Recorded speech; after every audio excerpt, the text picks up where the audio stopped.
This is Dateline News and Conversation. My guest tonight is Bradley Blankenship. He's a journalist. He writes for a variety of online publications, and he's recently written an article for RT, was entitled "The Normalization of Asaad is Objectively a Positive Thing for the World." Bradley, welcome back to the show. Hey, dobry wieczór. Dobry wieczór. Okay, so I'd like to discuss this article with you. First of all, what was it that motivated you to write this article? So, first of all, the article itself was about, first of all, for the audience to know, my first real jaunt in political analysis and journalism, all the stuff, began with the war in Syria. I got really inspired. I think I was like 19 or something. And my parents were kind enough to take me to New York City to go watch a lecture by Noam Chomsky. And he's talking about all this stuff and his political activism when he was younger. He talking about Vietnam and stuff. And I thought, what is that like conflict going on now where America's on the wrong side of history and I can get involved trying to tell the truth, And it occurred to me, I had a college radio station at the time, that this is the war in Syria. And I got right involved in this right when Russia got into conflict. And didn't really know a lot about the beginning of how the war started, but the more I learned, the more I realized that America had done a really terrible thing by trying to overthrow the government of Bashar al-Assad, who was actually interview I had with Lawrence Wilkerson, who's the chief of staff of former Secretary of State Colin Powell. He told me that, the Bush administration had a good relationship with Assad and that he was cooperating in the war on terror. So it was quite interesting for me to see that, this American ally who was secular leader in the Middle East, quite progressive leader compared to the people around him, was now being demonized and attacked by Washington. And at the same time, he's been charged with not formally charged, but accused in the media of a litany of human rights abuses and stuff. And because of that, I saw analysts like Charles Lister, for example. I honestly forget this guy's title. He's got me blocked on Twitter, so I can't look at him anymore. But he's a British Middle East analyst. I think he's based in Qatar, if I'm not mistaken about that. I think he teaches at or researches at some institute in Doha. And he said, what does the world come to normalizing Bashar al-Assad? How terrible of a world do we live in now? And I wrote the title that the normalization of Assad is objectively a good thing for the world, because as I mentioned in the article, it shows that the Middle East region, or West Asia, whatever you want to call it, maybe West Asia is more appropriate now with the tilt of the region towards Asia, but the region is finally integrating. And, a lot of people have been saying that it's nothing but a war zone, but now it's, Mohammed bin Salman, the Saudi crown prince, wants to turn into the next Europe. He wants to make it the next pole in a multipolar world. And, Joshua Landis, who's an amazing expert on West Asian studies in the University of Oklahoma. I think he teaches at Oklahoma somewhere. I think it's University of Oklahoma. He said, there was somebody written an article and he posed an interesting question. The question isn't about who lost Syria. We know America lost Syria a long time ago, but who the hell lost Saudi Arabia? That's the big question, because that was like the linchpin of American domination in the Middle East, West Asia, right? In Saudi Arabia, that alliance, unholy alliance between the Salafists in Saudi Arabia and the British Empire and the Americans, going back over 100 years, right? That's been a linchpin of power for them. The Saudis are saying no more. And they're letting Assad back in the Arab League, back into the Arab community, right? And I think that's a good thing for the world. All right. I do too, but I'd like you to explain why you think that's a good thing. If I recall, did not President Putin actually go to Saudi Arabia or had a meeting with them where they decided to get together on how much oil they were going to produce? And the OPEC summit, yeah. Yeah. And didn't Xi also make great inroads into Saudi? Wasn't he the one that like brokered the relationship Well, the with relationship, as I Syria? understand it, it was brokered mostly by China with the normalization of relationship between Saudi Arabia and Iran, which is brokered from Beijing. So that kind of precipitated everything. But of course, Moscow is working in the background, in this format like OPEC, because I recall that Joe Biden bid to win the midterm elections for his Democratic Party told the Saudis, listen, man, you guys got to increase your oil production. And they stuck it to him and said, hey, no, we're going to do our own thing. What's good for our economy, right? And so Russia, OPEC plus summit met together and decided they were going to cut oil production, which was a huge middle finger to the American regime. And in fact, there's evidence that Saudis did that on purpose to stick it to Biden, right? Because now Joe Biden has been accusing Saudi Arabia for human rights, which, I think I mentioned, well, no, it wasn't on this show, but another show I mentioned, I think that there is legitimate concerns about human rights in Saudi Arabia. There's no doubt about it. But the idea that America cares about this is ridiculous. And so it's obvious they were politicizing this, And I think these countries in the Middle East and West Asia don't really care about this pontification from the United States anymore. I've seen a lot of intellectuals from the Gulf states say that, yeah, they're tired of the West finger wagging about human rights because, there was a recent analysis by The Intercept that found that the United States in the year 2022 sold weapons to 57% of the world's quote unquote authoritarian regimes in the world. So, they don't really care about this stuff. And we know that they're just doing it to advance their own agenda. Accusing Bashar al-Assad of human rights abuses, the same thing. I mean, they used to be allies with him under the Bush administration. Now he's persona non grata in Washington, which kind of doesn't make any logical sense. It makes sense from the perspective of American dominion and empire, but doesn't actually make any logical sense. Yeah. You also reported that this Saudi invitation to Syria to join the Arab League was followed up by the United Arab Emirates asking Damascus to attend the COP28 climate summit at the end of the year. What's the significance of that?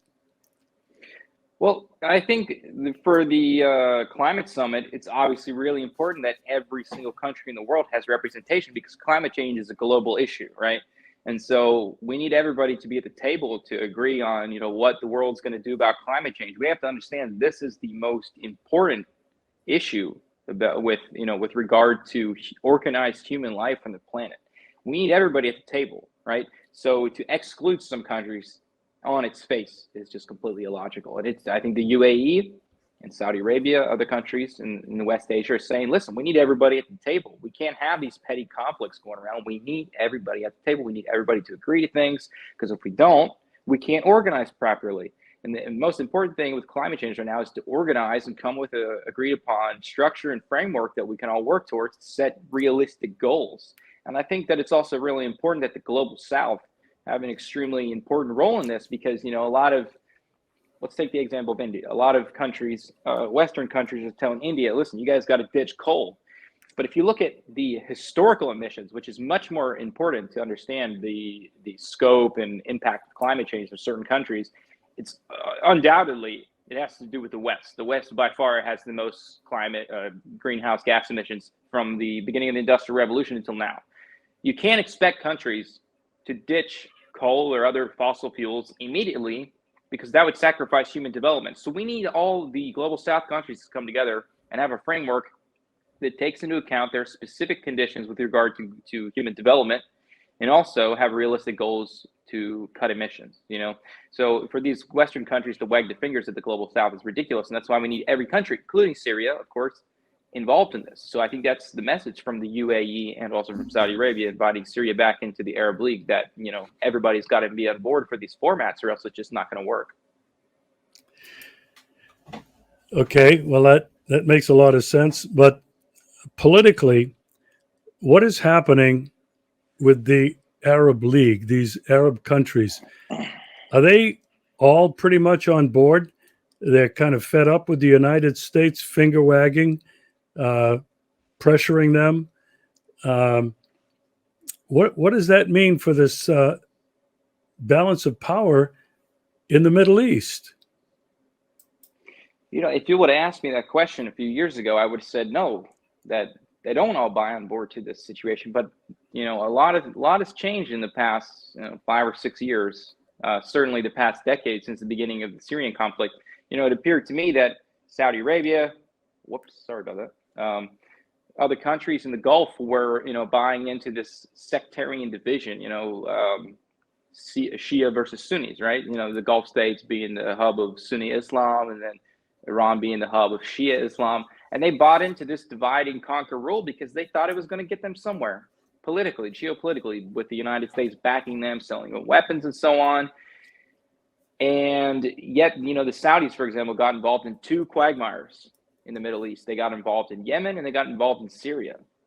And somehow, I thought this is a really great comment by Joshua Landis again, is that he said that MBS, Mohammed bin Salman, Saudi crown prince, who's effectively rolling the Saudi government now, turned 2 losing hands into a winning hand by normalizing relations with Iran, by ending the war in Yemen, by helping to wind down the conflict in Syria. And he's turning that into a winning hand by uniting the region.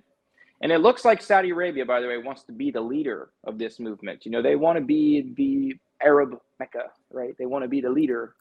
And I think that's why they're really pushing ahead for normalization of relationship with Bashar al-Assad and his government, because they see themselves as sort of the Arab capital. They want to be the most important country there. They want to be, imagine if you imagine the Arab League to be something like the European Union, they want to be like Germany. They want to be the biggest economy, the one kind of driving everything, sort of the capital, so to speak, of this emerging pole in the multipolar world. I personally don't blame them for that. It's a really big country. It's really important. There's a lot of resources there.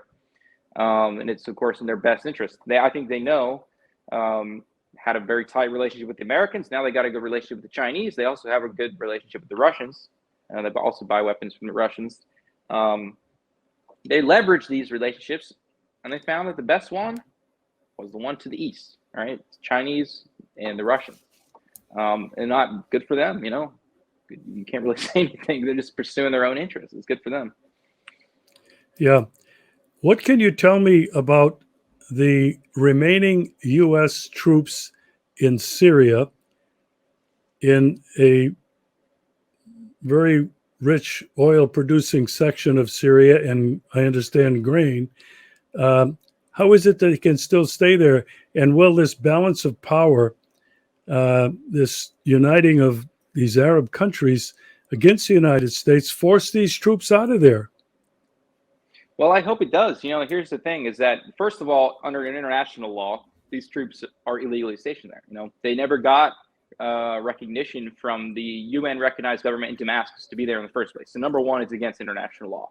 If the United States were ever held to account for its breach of international law, this would be one of the primary things. And in fact, a lot of European leaders that I talk to, they can't even justify this. I mean, for example, let's say there's a big push right now from the Czech Republic to make sure that Russian or Belarusian athletes are not allowed the Olympics. And the argument is that, well, they're invading Ukraine and Ukrainian athletes can't train properly, so we can't have them. It's not fair. Well, I said, well, what about in Syria? I mean, they're like, 97% of the country is in poverty now because America's taken all their natural resources.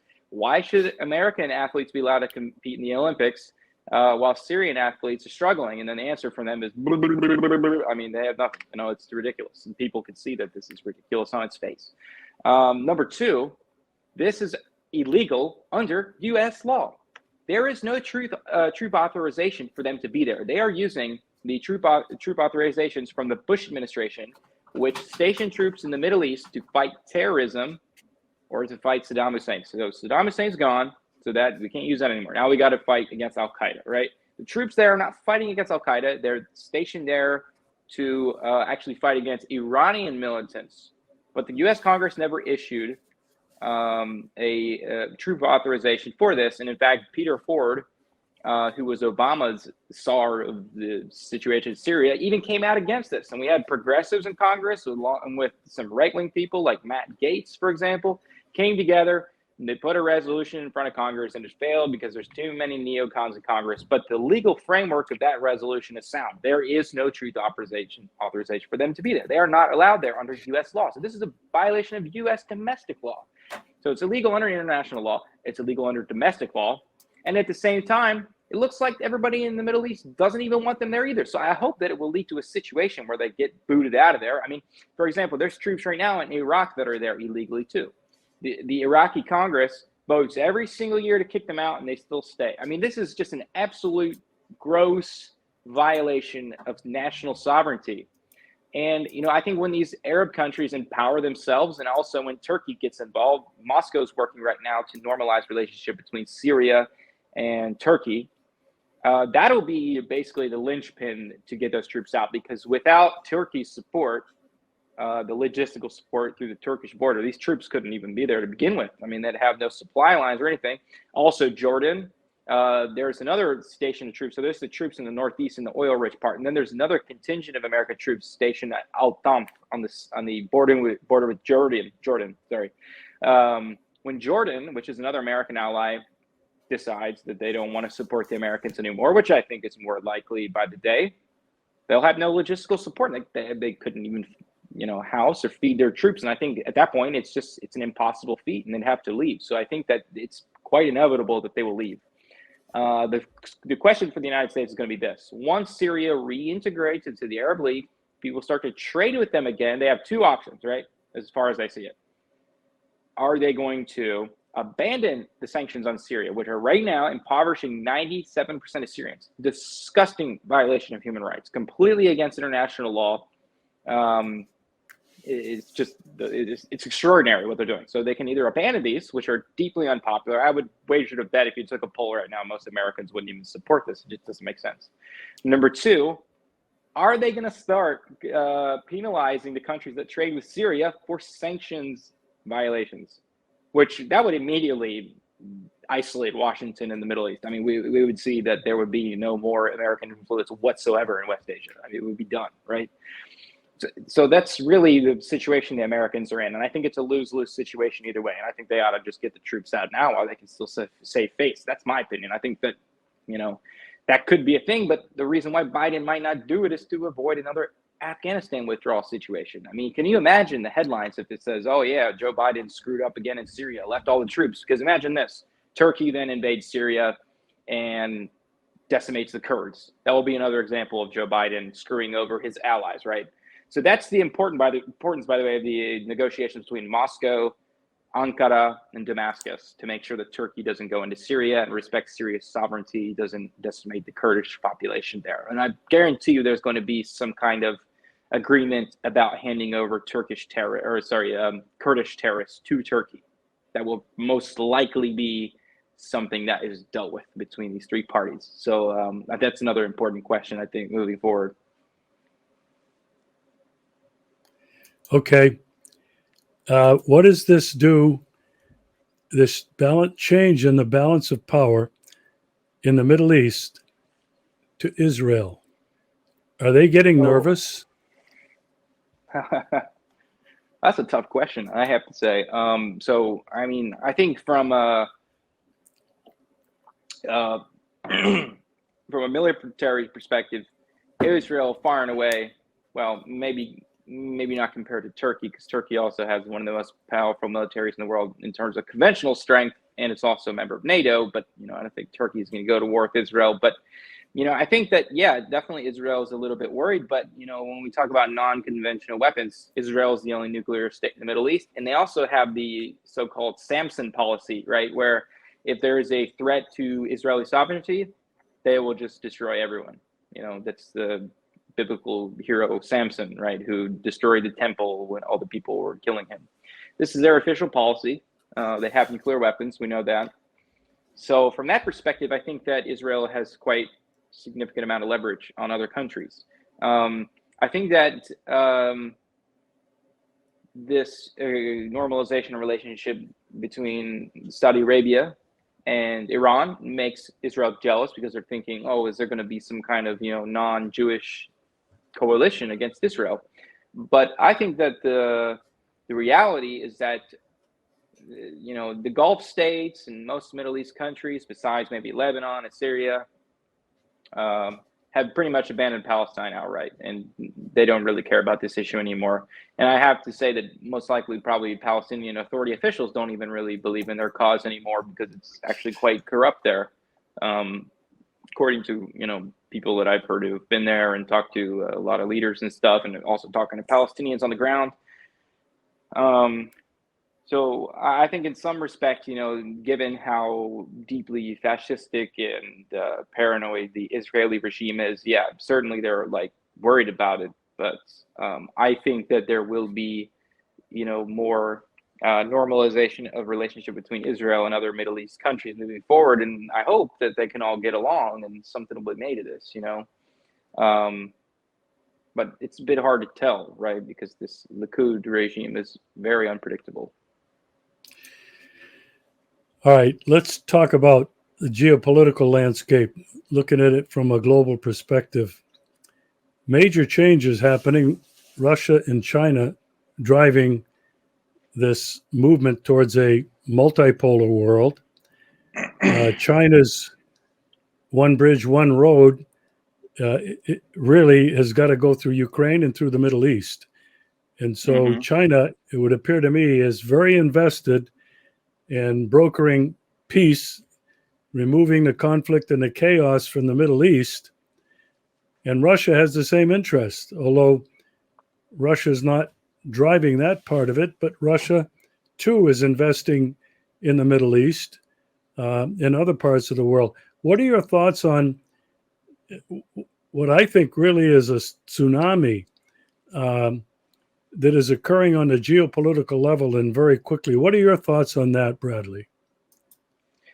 So, first of all, the Saudis' vision, the kingdom's vision until I think 2050, they signed when President Xi Jinping went to Saudi Arabia. They signed a memorandum, which aligned the Saudis' vision with the Belt and Road Initiative. So, Saudi Arabia, as if we imagine it to be like the center of this peace wave in the Middle East, as the capital of Arabia, let's say, they are getting deeply into business with the Chinese. They are aligning their vision, their national scheme with China. So this is a very good thing towards the development of a multipolar world. But at the same time, the Americans just signed an agreement with Saudi Arabia, and I believe also the UAE, maybe some other Gulf states, but primarily Saudi Arabia. They're going to build train lines in Saudi Arabia. Now, my first thought reading that is like, obviously this is competition with the Belt and Road Initiative. Second of all, I don't even understand how this is possible, to be honest with you, because we don't even have working trains in America. I mean, how is it that the United States is going to build a train network in Saudi Arabia without even having a working train network in the United States? I don't have any proof of this, but I'm wagering to bet that the Saudis signed this is like, hey, shit, free trains, let's go, I really have to say that I doubt they think the Americans actually have the capability to do this. And probably what they want to do is, first of all, to get the free trains, but maybe Chinese can come in and fix whatever the Americans are doing. That'll be another embarrassment for the Americans. Again, I have no evidence for that. I didn't hear any conversations about this, but just my basic logic tells me that, yeah, the Americans, Amtrak. Have you ever been on Amtrak, by the way? Yeah, I have. Oh, it's the worst, right? I got a few transport experts who like the little outfits they wear on Amtrak, but other than that, it's a complete crapshoot. I mean, I lived in Cincinnati for 22 years, and to take a train to Chicago, which is a 4-hour drive, I think it takes like 12 hours. I mean, this is the most ridiculous thing ever. So to imagine that they're going to build any serious infrastructure in Saudi Arabia is ridiculous. And it kind of reminds me, by the way, of when the G7, I think it was not this last one in Hiroshima, but the one before that, their summit, they announced this called Build Back Better plan, right? And they're going to build like some global infrastructure project. They didn't mention that one time. Again, like they signed a memorandum, oh yeah, we're going to build infrastructure around the world. Nothing. Zero. Zilp.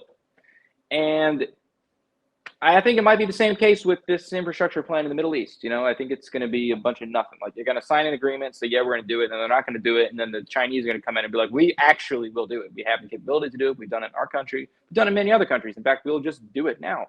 And I think that'll be another embarrassment for the Americans. And I think that, Saudi Arabia doing this is the whole point of them was to just see if they get free trains or not. And we'll see what happens with it. But yeah, to your point, that is correct that, China wants orderly and stable relations around the world because, in order to connect Asia with Africa, that's going to go through the Middle East, obviously, and that's an important part of Chinese investment now, of course, Africa. and the Middle East itself. So they want to build infrastructure there to help, get their goods around. Also, you mentioned Ukraine, and that's another reason why China is pushing, along with its partners in the global south, like Brazil, pushing for the only serious peace proposal in the world in Ukraine, because they want orderly relations there. Because as I've mentioned a million times, like, for example, here in the Czech Republic, President Petr Pavel, sorry, I want to butcher his name, Petr Pavel, said that China is benefiting from the war in Ukraine. But I mentioned that China has billions of dollars of tangible assets they built in Ukraine. With, they've given this over to Ukraine. They have hundreds of thousands of hectares of Ukrainian land. It just doesn't make basic logical sense that China wants to blow up its own investments or blow up its own farmland that it's leasing. It doesn't make any sense. Ukraine has a free trade agreement with China, and the EU, which is China's largest trading partner, does not have a free trade agreement with China. So Ukraine is essentially this bridge between East and West. And in fact, that is what Volodymyr Zelensky himself said in a phone call, his first phone call with Xi Jinping. So yeah, China has an interest in peace all around the world to, integrate the world market, to help develop its own economy, and it lift everyone up in what they call win-win cooperation. That's definitely very true. And I think it's a very, very good thing for the world. Americans' involvement, whatever they're trying to do, is going to go nowhere, and it's going to be embarrassing, I think. Okay, I have to ask you this because I know you cover China. What in the world is the United States doing threatening China, threatening to blow up Taiwan's major chip factory, wanting to send jets there, military personnel? They're already doing it. Brad, that can only lead to absolute disaster, the worst unthinkable situation. Yeah. Well, I did hear that Taiwan officials said that they would actually not be blowing up TSMC if they were reunified with the mainland. So maybe that's a good thing. But I've also seen American neocons say that this is proof that Taiwan is not serious about defending itself. So they have been promoting now on the back of this announcement more their theory that, yeah, we got to blow up TSMC. In fact, actually, our mutual friend Garland Nixon, he had a very good theory that he had on my YouTube show, which is that the reason why the Americans want to blow up TSMC is because they're moving it to Arizona right now. Essentially, they want to take out the competition. I was like, that's actually that's a pretty good theory. It makes sense to me. Like, you've got the chip manufacturer in Arizona, you're taking their technology, doing a technology share. Yeah, why don't you just blow up the real thing too? I would say that kind of makes sense. I mean, I can logically, at least, it makes sense. But the whole idea is basically this. America doesn't care about Taiwan residents. They see the big island Taiwan essentially as an unsinkable aircraft carrier, and they're just using it to destabilize China. I think people don't understand this. When Henry Kissinger did his secret visit to China in 1971, there were 8 conditions to normalize relations between Washington and Beijing, 8 of them. Every single one of them had to do with Taiwan. So for the Chinese, Taiwan is not just a question. It is not just an issue. It is quite literally the issue. It is the problem. For the Americans to use the Taiwan question against China is essentially telling them they don't care about the entire basis of their relationship between Beijing and Washington. And as you mentioned, that's extraordinarily dangerous. And I think the fact that, we have serious discussion, like, the U.S. Army's quarterly newspaper is sitting here talking about, yeah, we got to blow up everything in Taiwan if it's reunified with the mainland. That just shows you that they don't care about Taiwan residents. And in fact, if you look at polls, the polls show you that most Taiwanese think that America is putting them down a dangerous path. And in fact, they don't want to, grow this relationship between Taipei and Washington because they see the Americans causing trouble. I mean, Taiwan people are pretty smart, pretty intelligent people on balance. And I think they know, like our friend Garland said, they don't want to get Ukrained, to use Ukraine as a verb. They don't want to be Ukrained. All right. Wow. It's breathtaking. It's overwhelming. It has a lot of people, on the one hand, confused with everything that's happening. I mean, we're just talking about Taiwan now. We're talking about Ukraine. We're talking about the Middle East, Syria, Iraq, Iran, Saudi Arabia, United Arab Republic, the rest of them. And then when you look at what the United States is doing in Africa with this new AFRICOM, well, not so new, with probably thousands of troops in Africa. China and Russia have made inroads into Africa. Um, we're living in a pretty destabilized world, wouldn't you say? Yeah, I think we are. I think if you look at the conception like on paper that everyone agreed on at the end of World War II, it actually is pretty cool. Like the UN Charter kind of makes sense. It's like kind of how things should be, right? Respect for national sovereignty, don't disrupt peace. Try to solve things in a friendly manner. Things like this. Like we now at least on paper we see the nation state is something sacred. You don't just go in and attack other people's countries or cause disorder. But the way things that are run in practice is extraordinarily chaotic. And this is what the Americans are talking about the rules-based international order, the RBIO. This is what they're talking about. They're not talking about the UN Charter. They're talking about the way they like to do things, which is, I saw an estimate by China's foreign ministry that the Americans, out of all the conflicts that emerged since World War II, they initiated 207 of them. I mean, 207 wars. Can you imagine? Can you fathom that a country starts 207 freaking wars and then has the audacity to call whatever they're doing the rules-based international order? I mean, this just doesn't make sense. I mean, the most basic logical scrutiny cannot withstand. This is why people in the Middle East are wanting to join hands with Syria again, because they see Syria as just the latest victim of this. I was asked to do a piece in Global Times recently about what the woes of American occupation, and in this piece I only took the examples, by the way, of the wars that America lost. And if you look at the wars that America lost, it's quite extraordinary to see how desperate and basically inhuman these people are. I mean, I went back and I talked about Afghanistan, right? The most recent one. When the Americans withdrew from Afghanistan, they created an economy. When they were stationed there for 20 years, the entire economy of Afghanistan was dependent on the American war effort. People were Afghans were working, selling products to the Americans. They were an entire, basically, warlord economy.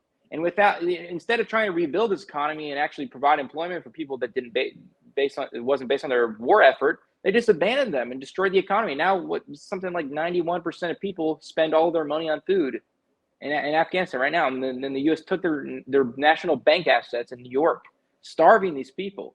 It is, I think, the UN says that it's the third most food insecure place on the planet now, right? Americans are for 20 years. I mean, how does that even work? Go back to Vietnam. In Vietnam, there's something like 4 million people that died, 2 million civilians, about 1 million communist fighters, 250,000 South Vietnamese fighters, and then you had about 50 or 60,000 American soldiers themselves that died. They decimated that country.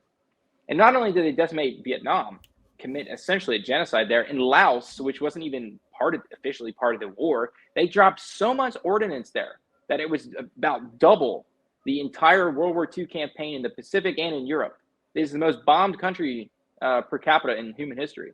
And there's ordnance that kills people to this day right now. Go back to Korea right before that, about a decade before the Vietnam era, as we call it, America's forgotten war. They destroyed some 80% of all buildings, including every building over 2 stories. That killed something like 5 million people in three years and 1 month during that conflict. Committed an absolute genocide, and they were even planning on using tactical nuclear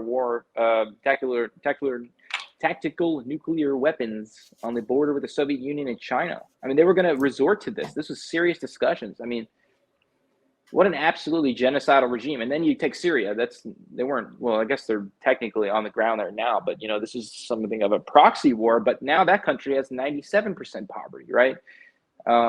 Completely destroyed over 10 years that the war has been going on there, and this is all America's fault. And these are just the wars that they lost. I mean, when America, and by the way, they had nothing to do with national security. There was no actual threat to the United States to actually be engaged in these conflicts, and yet it committed these genocidal wars, and people are still bearing these problems today. Every region of the world, you can see some country has been absolutely decimated or genocided by the United States and is just struggling to be on its feet. The fact that Vietnam is doing so well now is just an absolute miracle. And same thing with Laos. Syria is, not doing so well, and neither is Afghanistan, but we hope that one day they can get on their feet, And then the Americans have the audacity to say anything about human rights in North Korea, for example, after what they did. It's just absolutely horrible. So I don't know. 207 wars since the creation of the UN Charter. It's absolutely ridiculous to me. And I agree, by the way, with what President Lula da Silva of Brazil said, that the Global South needs to have more representation at the United Nations Security Council. I agree with that, because we need somebody to defend the United Nations Charter, somebody with teeth, people who really agree with the principles therein, because the United States absolutely doesn't. And that's why China and Russia are threats to them, because they actually try to uphold this. I know that, the invasion of Ukraine is obviously a violation of international law, but it must be said before this. Like, before we get into that discussion, we need to talk about the context. And the context is that international law doesn't mean jack shit anymore, because of what the Americans did. They created a system of anarchy, and now they're blaming other countries for existing or try to maintain their national sovereignty within an anarchical system, right? And people are just mad about it. People are upset with it because they understand who's really at fault here. Let's talk about how these conflicts, just since the formation of the UN Charter at the end of World War II, what effect have they had? And you cannot forget the sanctions that America has been imposing around the world. What effect has all of that had on the United States of America? Well, I think it depends on what you mean by that. If you mean the nation of people, like the actual people on the ground, it actually hasn't meant anything. Anything positive, at least. You would expect, like, if there's all this pillaging going on around the world to prop up an empire, that something would actually trickle down to the people, but it's actually been kind of disproportionate. It's like you see that the more wars and crimes around the world, the more America becomes powerful and becomes a unipolar hegemon, actually the less American workers benefit from it. It's only benefiting just this tiny fraction of elites, right? In the US. I hear a lot of liberals say, like, these wars, they're bad because they're so expensive to the taxpayer. It's like, well, who's paying for it? You can't make this argument to the elites because they're not the ones paying for it. Look at this, right? When George Bush invaded Iraq, that was the same time that he did his tax cuts. That means the working class are paying for these wars. When Donald Trump upped his military aggression, he also cut taxes. When Ronald Reagan was doing his shit in South America and in the Middle East or whatever, he also cut taxes. So every time that we've had growing conflict around the world, we've also had a reduction of workers' rights in the United States. We've had pay that's not growing with productivity. So it's not good for the American people, obviously. It has no discernible advantage for us whatsoever. The elites of the country have benefited immensely. In fact, if you look at the stock performance of the military contractors, the defense contractor stocks have actually beat the S&P 500, I think, like 3 or 4 times over. So they're actually doing quite well. And not only that, actually, if you go back 30 years, there was about 51 major defense contractors. Now there's 5. So you can see that the elites not only they're making a killing from these wars, pun not intended there, but they're making so much money from these wars. And then also the cartel of defense contractors is actually concentrated so much. So it's actually been very, very good for them. That's the old saying, right? War is a business. And then if you look at the rest of the world, like everyone else, besides the U.S. and its elites, so the American people have been far worse for these wars. The American elite have been far better off. The rest of the world, it's no question that it's been worse off. People say that, yeah, neoliberalism has benefited a lot of people, and that is true. Since globalization, a lot of people have been brought out of poverty. But this is mostly China, actually. If you look at it, it's mostly China. This has nothing to do with America. This has to do with the Communist Party of China and the policies that they've implemented. This economic growth now in the Global South is based around China and China's uplifting countries, and the Belt and Road Initiative is a huge part of this. It has almost nothing to do with the U.S. and its predatory capitalism. It has to do with China and countries in Eastern Europe having economic rejuvenation after the shock therapy in the 90s. stuff like this. So pretty much, if we look at all the death attributed to U.S. wars and destabilization, I mean, it's the U.S. is by far the most genocidal regime in human history. And in fact, there was a paper written last year by the National Endowment for Democracy, some group in Central Europe funded by them, and they wrote about me, actually, part of this.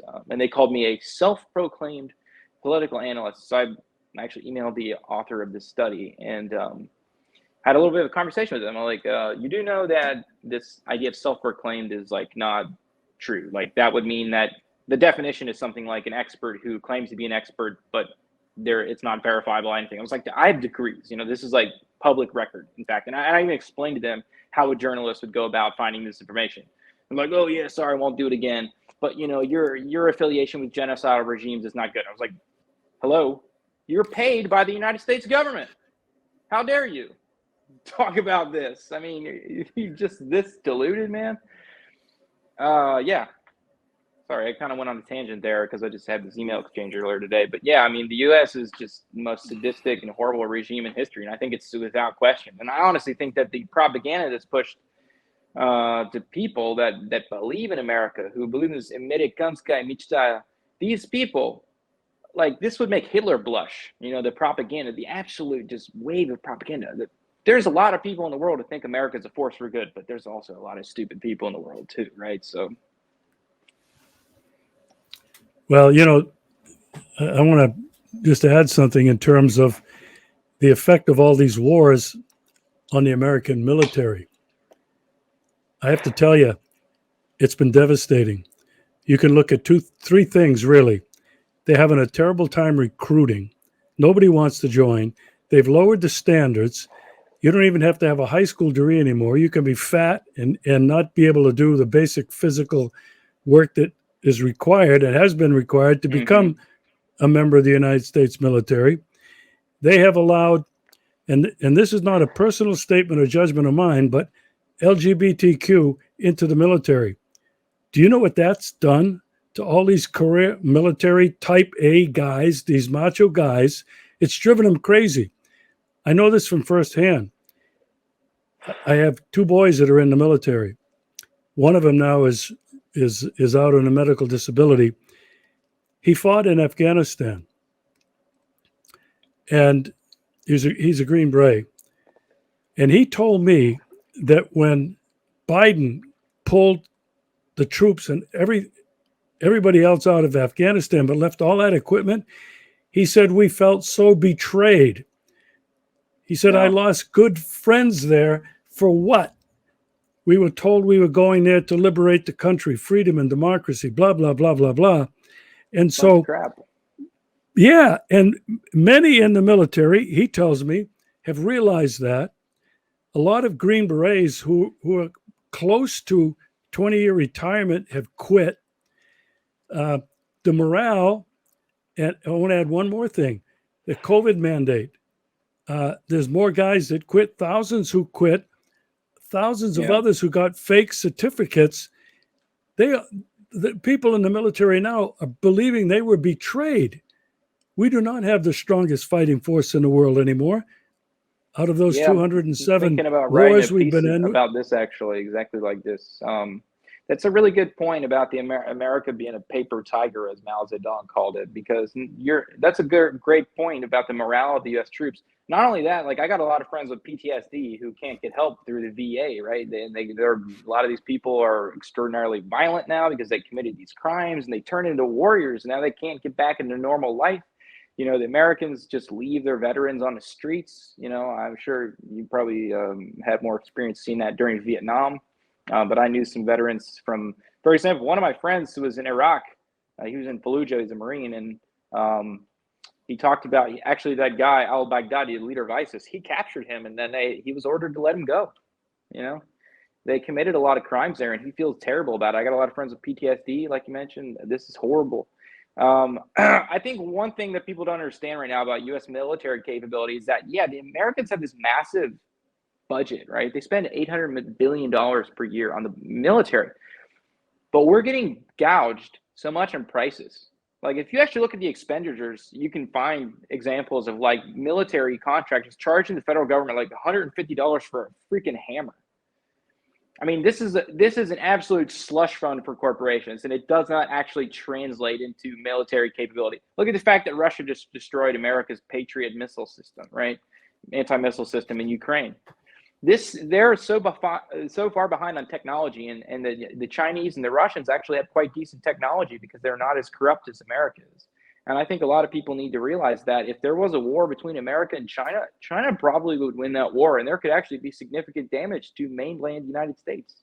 You know, this is not something to mess around with. It's a very serious situation, and we shouldn't take it like we're the most powerful country. You can do anything.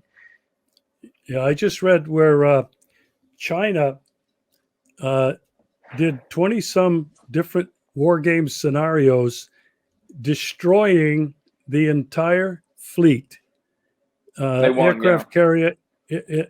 Yeah. Not only did they win, they worked on the assumption that they didn't have the access to GPS location systems because the U.S. would cut them off in this situation. They still destroyed the U.S. fleet. So this is a losing war, and I think American people need to know that this would be a losing war. And we already have a simultaneity problem. If we had a simultaneous war with Russia and China, of course we would lose. But even just against China, we would probably also lose. In fact, you know, the Americans said, China denies this, but the Americans found evidence that the Chinese have a hypersonic missile delivery system that current U.S.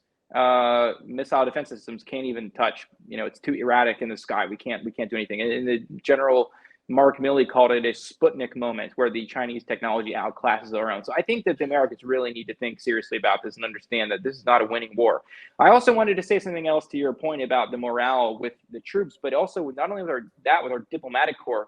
If any journalist is watching this, I really encourage you to do some study or investigation about this because it really interests me a lot. But, you know, the U.S. government has a program right now where if you learn a foreign language like Arabic or Russian or something like this, you can become part of the diplomatic corps and they pay for your school. You get a free master's degree.